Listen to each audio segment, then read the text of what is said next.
अस्सलाम वालेकुम, welcome back to my channel के स्टिचिंग आइडियाज़। कैसे हैं सब? उम्मीद है सब खैरियत से होंगे। आज हम बनाएंगे इस शर्ट के ऊपर एक बहुत ही प्यारा सा वायरल नेक लाइन है, तो उसको बनाएंगे। उसके लिए मैंने ये प्लेन कपड़े के ऊपर भी ज़ीरो साइज़ का बुकरम अटैच कर लिया है। अब हम नेक की कटिंग कर लेते हैं। ये मेरे पास डबल फोल्ड में रखा हुआ है बुकरम, जिसकी चौड़ाई 8 इंच है और इसकी लंबाई 13 इंच है। अब यहाँ पे शर्ट की जो चौड़ाई है वो मैं ले रही हूँ 7 इंच तक, और यहाँ पे इसकी लंबाई में 13 इंच पे इस तरह से हम इंची टेप रखेंगे और 13 इंच पे निशान लगा लेंगे।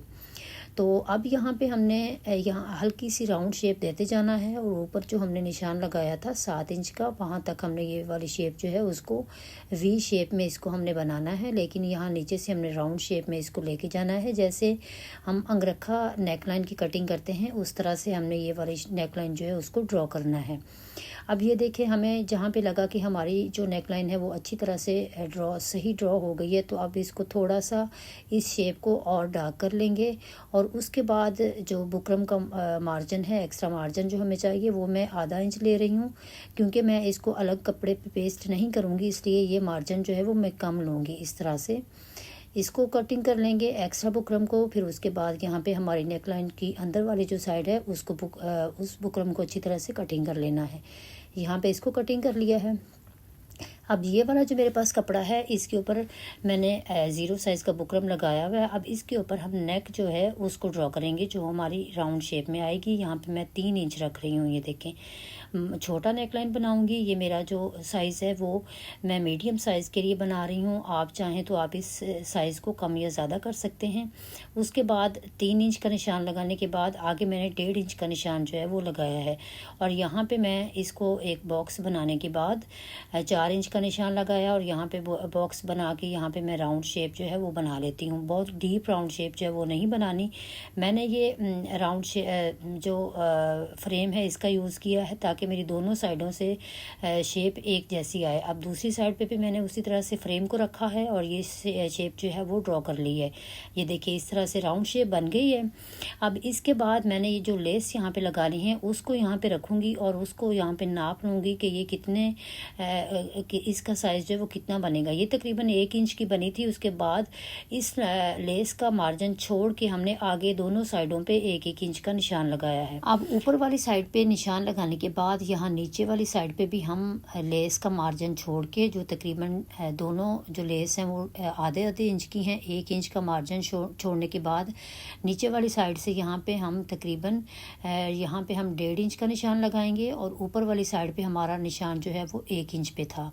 अब यहाँ पे 1.5 का लगाया। अब इससे आगे भी बढ़ा के हम फिर 1.5 इंच का लगाएंगे दोनों साइडों पे। दूसरी साइड पे भी 1.5 इंच का निशान लगाएंगे, और इसी तरह से ऊपर वाली साइड पे भी हम एक एक निशान जो है वो और लगाएंगे। अब इन निशानों को जो हमने ऊपर लगाया था उसको यूँ इस तरह से नीचे वाले निशान से मिला लेना है, और यहाँ पे एक और निशान लगाएंगे 1 इंच के फासले पे। उसको भी ये दूसरे जो हमने निशान लगाया था उसके साथ इस तरह से मिला के लाइन ड्रॉ कर लेनी है।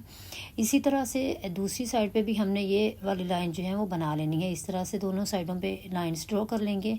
अब जो हमारा गैप नीचे वाला था उसको देखते हुए ऊपर 1 इंच का निशान लगाया, और यहाँ पे इस तरह से लाइन जो है वो ड्रॉ कर लेंगे। तो अब उसके बाद हमने ये आधे इंच का गैप छोड़ा ऊपर वाली साइड पे, यहाँ से हमने तकरीबन जो डिज़ाइन अपना बनाना है वो ऊपर आधा पौना इंच छोड़ के यहाँ पे 3 इंच का निशान लगाना है। तो उसके बाद ये बुकरम जो इसको मैं सीधा कर रही हूँ और हम इसकी कटिंग कर देंगे। अब जो हमने 3 इंच का निशान लगाया है, यहाँ पे ये देखें, यहाँ पे 1 इंच छोड़ा है और उसके बाद 3 इंच का निशान लगाया है। यहाँ पे हल्की सी राउंड शेप जो है वो देनी है, बहुत ज़्यादा डीप राउंड शेप जो है वो नहीं देनी, क्योंकि मैं जो ये कट है वो छोटा सा बनाऊंगी, तो बहुत ज़्यादा कट जो है बड़ा हुआ बना हुआ वो अच्छा नहीं लगता। तो इसलिए यहाँ पे मैंने आधे इंच का तकरीबन ये राउंड शेप जो है वो दिया है। उसके बाद इसका मार्जिन छोड़ते हुए इसकी कटिंग करनी है। तो ये बिल्कुल माइनर सा इस तरह से राउंड शेप जो है वो हमने बनाना है। ये इस तरह से हल्का सा कर्व ही बनेगा बस। तो इसको यहाँ पे कटिंग करने के बाद अब यहाँ पे मुझे फ़ील हुआ कि एक लाइन जो है वो हम और बना सकते हैं। तो यहाँ पे अगेन मैं 1 इंच का फासला जो है उसको यहाँ पे रखने के बाद एक लाइन और ड्रॉ कर दूँगी दोनों साइडों पे। यहाँ पे इस तरह से एक लाइन और बनाएंगे और इसी तरह से हम यहाँ से नापने के बाद दूसरी साइड पे भी अपना मार्जिन सेम रखेंगे और यहाँ पे एक और लाइन जो है वो बना देंगे। यहाँ पे निशान लगाना है और उसके बाद ये वाली जो लाइन हमने 1 इंच की ऊपर जो 1 इंच का निशान लगाया है उसको यहाँ पे इस तरह से सीधा मिला देना है। तो ये हमारा पैटर्न जो है वो रेडी हो गया है। अब इसके ऊपर ऊपर हम अपनी लेसिस जो हैं उनको स्टिच करेंगे इस तरह से। ये हमारा नेकलाइन हो गया। अब इसकी कटिंग नहीं करनी, पहले हमने जो लेसिस लगानी है उनको हम स्टिच करेंगे, उसके बाद नेकलाइन की कटिंग करेंगे। अब ये जो हमारी जिग जैग है लेस है इसको पहले स्टिच करेंगे। तो ये जो हमारा सेंटर वाला हिस्सा है वहाँ पे हमारी दूसरी लेस आएगी, लेकिन उसके दूसरी साइड पे जहाँ पे हमने लाइन्स ड्रॉ की हैं उन तमाम लाइन्स के ऊपर हम ये वाली जिग जैग जो है उसको स्टिच कर देंगे। इस तरह से जो हमने राउंड शेप बनाया है उससे थोड़ा ऊपर हमारी लेस जो है बड़ी होनी चाहिए, ताकि जब हम राउंड शेप के नेकलाइन की कटिंग करें तो हमें कोई मसला ना हो, इसलिए थोड़ी लेस जो है वो ऊपर वाली साइड पे बढ़ा के रखें। और इस तरह से लेस को खींचना नहीं है और हल्के हाथों से इसको रखना है और स्टिच कर देना है। ये बड़ी आसानी से हमारी लेस जो है वो स्टिच हो जाएगी। तो हमने ये सारी जो अपनी लाइंस लगाई हैं उनके ऊपर ऊपर इस तरह से ये डिज़ाइन जो है वो बना लेना है। तो ये हमारे एक साइड की लेस कंप्लीट हो गई। अब इसी तरह से सेम इसी तरीके से हमने दूसरी साइड पे भी अपनी लेस स्टिच कर लेनी है। ये वाला नेकलाइन जो है ये बहुत ट्रेंडिंग में है, बहुत अच्छा लगता है। फैंसी सूट पे मैं बना रही हूँ, आप लॉन के सूट पे भी इसको ट्राई कर सकते हैं। आप शटल लेस का इस्तेमाल कर सकते हैं और आप यहाँ पे जॉइंट लेसेस जो हैं वो भी लगा सकते हैं। तो इसमें बहुत सारी वैरायटी है, आपको जो पसंद आए आप उसको यूज़ कीजिए। लेकिन ये वाला नेकलाइन जो है वो बनाना भी ईजी है। आप यहाँ पे प्लेन ट्राउज़र का कपड़ा है उसके ऊपर पिनटक्स वगैरह लगा के भी इसको रेडी कर सकते हैं। तो मैंने ये वाला जो है नेकलाइन उसको फैंसी शर्ट पे बनाना है, इसलिए मैं इसको इस तरह से स्टिच करूँगी। अब ये जिगजैग लेस लगाने के बाद इस पे मैं अच्छी तरह से आयरन कर लूँगी। और ये वाली जो मेरी शर्ट है उसके ऊपर जो हमने वी नेक कटिंग किया था उसको भी पेस्ट कर लेना है। इस तरह से आधे इंच का गैप छोड़ा है और सारे उसी कपड़े को पीछे की तरफ फोल्ड कर दिया है। सेंटर में कट लगाना है तो अच्छी तरह से ये फोल्ड हो जाएगा। और जो हमारा दूसरा नेकलाइन था उसकी भी मैंने जैसे हमने नेकलाइन ड्रॉ किया हुआ था उसी के ऊपर ऊपर कटिंग कर ली है। अब हम इसकी इसी पैटर्न के ऊपर ऊपर हम इसकी स्टिचिंग करेंगे। जो हमने साइड में हल्का सा कर्व शेप बनाया था उसके ऊपर से यहाँ से मैं सिलाई को शुरू करूँगी और पैर का दबाव रखते हुए इस तरह से हमने ये राउंड शेप जो बनाई थी उसके ऊपर इस तरह से हम सिलाई जो है वो करते जाएंगे। और ये सिलाई जो है हमने ऊपर वाली साइड तक इसको लेके जाना है, यहाँ पे तीरे वाली साइड पे, और इसको बाहर निकाल लेंगे। अब यहाँ से धागा कट करेंगे और दोबारा हमारे जो राउंड शेप है उसमें भी इसी तरह से पैर का दबाव रखते हुए हमने बुकरम के ऊपर ऊपर सिलाई चलानी है। ये देखें, मैंने जो नीचे वाला कपड़ा है उसके गले की कटिंग नहीं की ताकि आपको अच्छी तरह से समझ आए कि ये वाला कपड़ा हमने किस तरह से रखना है और राउंड शेप नेक लाइन जो है उसको किस तरह से स्टिच करना है। इसी तरह से पैर का दबाव रखते जाना है और ये अपनी सिलाई जो है वो कंप्लीट कर लेनी है राउंड शेप की। अब स्टिच करने के बाद यहाँ पे हम तीरे वाली साइड पे ये हम अपने धागे को कट कर लेंगे और जो हमारी दूसरी राउंड शेप है यहाँ पे इसको स्टिच करेंगे। सेम हमने दबाव रखना है पैर का और हमारी मशीन का जो दबाव है वो सेम होना चाहिए। इस तरह से हम ये जो दूसरी राउंड शेप है हमारी उसको भी इस तरह से स्टिच करने के बाद अपना धागा जो है वो कट कर लेंगे। और यहाँ पे हमारी जो राउंड शेप है उसमें जो हमारा एक्स्ट्रा कपड़ा है उसको कट करने के बाद यहाँ पे हल्के हल्के कट्स लगा देंगे ताकि हम जब कपड़े को सीधा करें तो ये आसानी से सीधा हो जाए। तो यहाँ पे भी दूसरी साइड पे भी मैंने कट लगा दिए हैं। अब राउंड शेप में से हम कपड़ा जो है उसको कटिंग कर लेंगे और यहाँ पे भी हल्के हल्के नोचिस लगा देने हैं। इस तरह से सारी राउंड शेप में इसको नोचिस लगाने के बाद हम गले को सीधा कर लेंगे। इस तरह से हमने ये कटिंग कर ली और यहाँ पे धागे को कट नहीं होने देना जो हमारी सिलाई है और यहाँ पे हल्के हल्के कट्स लगा देने हैं। तो ये मैंने कट्स सारे इसमें लगा दिए हैं। अब इसके बाद हम नेक लाइन को सीधा कर लेंगे। ये देखिए, बड़ी आसानी से हमारी नेक लाइन जो है वो इस तरह से सीधी हो जाएगी।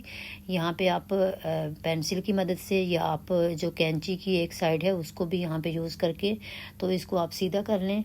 और इसके बाद हम इस पे अच्छी तरह से आयरन कर देंगे और हमारा जो कपड़ा है आगे वाली साइड से और बैक साइड वाला कपड़ा अच्छी तरह से बैठ जाएगा।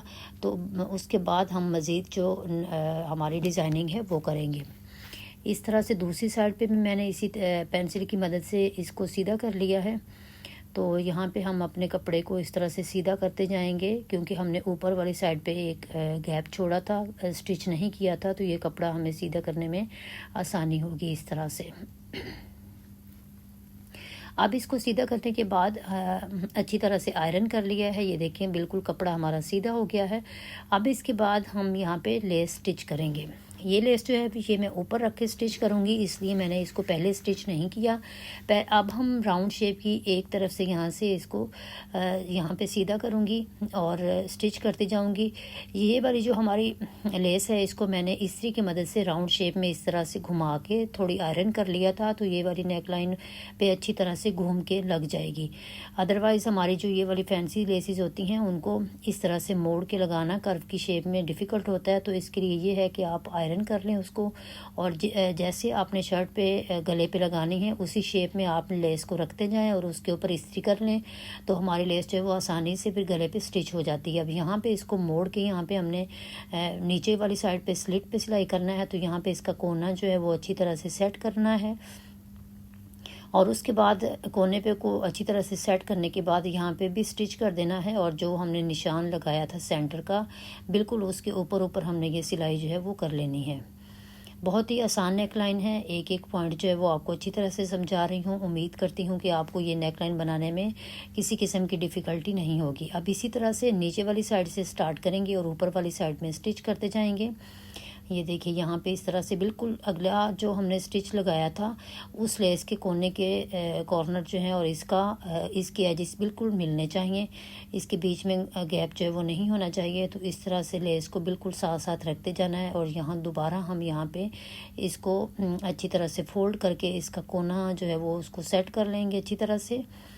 यहाँ पे लेस को मोड़ लेना है, और मैंने जैसे आपको पहले बताया कि मैंने लेस पे इस तरह से आयरन किया हुआ है, तो ये देखें कितनी आसानी से हमारी लेस जो है वो स्टिच हो रही है।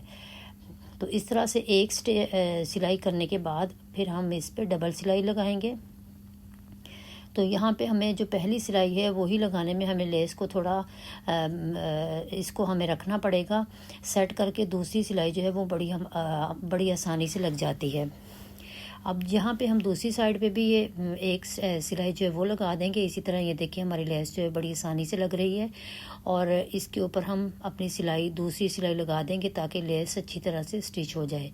इसी तरह से दूसरी साइड पे भी हमने सिलाई जो है वो कंप्लीट कर लेनी है, और ये अब राउंड शेप में भी इसी तरह से सिलाई को कंप्लीट कर लेना है। और अब हम जो हमारी शोल्डर वाली साइड पे हमने ये कर्व शेप बनाई है उसके ऊपर भी ये वाली लेस जो है स्टिच करनी है।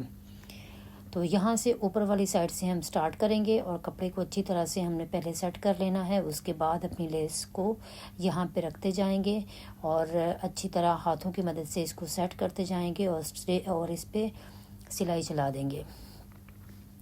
यहाँ पे इस तरह से कर्व को हमने प्रोमिनेंट करना है, तो हमारी लेस की जो शेप है वो हमने बिल्कुल सही रखनी है अपने जो कपड़े की शेप है उसके ऊपर, ताकि ये डिज़ाइन जो है वो बना हुआ खूबसूरत लगे। तो यहाँ पे इसको हम धागे को कट कर लेंगे और ऊपर हम लेस की पहले सिलाई लगा देंगे, उसके बाद लेस की कटिंग कर देंगे।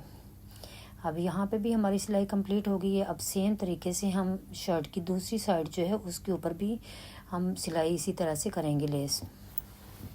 ये देखिए इस तरह से मैं आपको एक एक पॉइंट जो है वो इस तरह से दिखा रही हूँ ताकि आपको अच्छी तरह से समझ आए कि हमने किस तरह से लेसेस स्टिच करनी है। यहाँ पे आप शटर लेस को ऊपर रख के भी लगा सकते हैं, और आप चाहें तो आप घूम सिलाई से भी इसको लगा सकते हैं, लेकिन ये बहुत ही इजी तरीका है। तो इस तरह से अपनी जो लेस है उसको कंप्लीट कर लेना है। अब ये हमने शोल्डर की दूसरी तरफ भी अपनी सिलाई कंप्लीट कर ली है, तो यहाँ पे अब एक्स्ट्रा लेस को कटिंग कर लेंगे और इस पर डबल सिलाई कर लेनी है। अब ये हमारा जो सेंटर वाला नेक लाइन है ये हमारा डिज़ाइन बिल्कुल परफेक्ट है। अब हम इसको शर्ट के साथ अटैच करेंगे। इस तरह से इसको अच्छी तरह से सेट करना है। जितना हमारा जो कपड़ा हमारा तीरे की चौड़ाई थी उसको अच्छी तरह से मेजर करने के बाद इसकी सेटिंग करनी है, और ये हमने इसकी अच्छी तरह से पैमाइश कर ली है कि हमारा जो तीरा है वो यहाँ तक आ रहा था। तो डिज़ाइन को देखते हुए अब हमने कर्व की जो ये नीचे वाली साइड है यहाँ से हल्की सी इस पे ग्लू स्टिक लगा दें, या फिर आप इसी तरह भी इसको मैनेज कर सकते हैं। तो इसको आपने सेट करते जाना है और इसके ऊपर ये सिलाई लगा लेनी है पहले। उसके बाद हम इस सिलाई के ऊपर भी लेस स्टिच करेंगे, इसलिए मैं ये जो मैंने पहले धागा लगाया हुआ था उसी धागे से मैं ये सिलाई लगा रही हूँ। अब हमारी ये सिलाई जो है ये कंप्लीट हो जाएगी। उसके बाद हमने ये दूसरी साइड पे भी इसी तरह से कपड़े को सेट किया और ये अपनी सिलाई जो है वो ऊपर तक यहाँ तक हमने कंप्लीट कर ली। तो अब यहाँ पे धागा बाहर निकाल लेंगे, धागे को कट कर लेंगे और अब हम लेस जो है वो ऊपर से स्टार्ट करेंगे। ये देखिए यहाँ से अब हम अपनी लेस जो है उसको लगाना शुरू करेंगे। तो जैसे हमने पहले छोटे वाली जो हमारी नेक लाइन है उसके ऊपर लगाई है लेस, इसी तरह से हमने लेस को सेट करते जाना है और इसके ऊपर सिलाई चला देनी है। यहाँ से इसका कॉर्नर जो है वो अच्छी तरह से मोड़ना है। ये देखिए यहाँ से इसका कॉर्नर अच्छी तरह से मोड़ने के बाद तो ये बड़ी आसानी से वी नेक पे तो वैसे भी लेस को स्टिच करना आसान होता है। तो यहाँ पे इसको बस सीधे करते जाना है लेस को और ये हमारी जो सिलाई है ये कंप्लीट हो जाएगी। उसके बाद हम इसके ऊपर भी डबल सिलाई जो है वो लगा देंगे। तो ये हमारी नेक लाइन जो है वो ऑलमोस्ट रेडी है।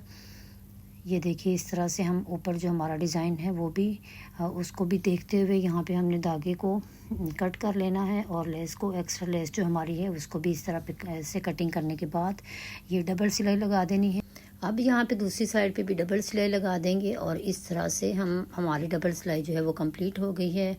धागे को कट करेंगे और ये वाली जो स्लिट है उसके ऊपर ये मेरे पास फ्लावर्स पड़े हुए थे, गोटा के फ्लावर्स। तो ये मैं यहाँ पे 3 स्टिच करूँगी। आप चाहें तो आप यहाँ पे बटन्स वगैरह का यूज़ भी कर सकते हैं। और ये नेकलाइन की फ़ाइनल लुक है। उम्मीद करती हूँ आपको आज की वीडियो पसंद आई होगी। वीडियोस अच्छी लगती हैं तो चैनल को सब्सक्राइब कीजिए। अल्लाह आप सबका हामी नासिर।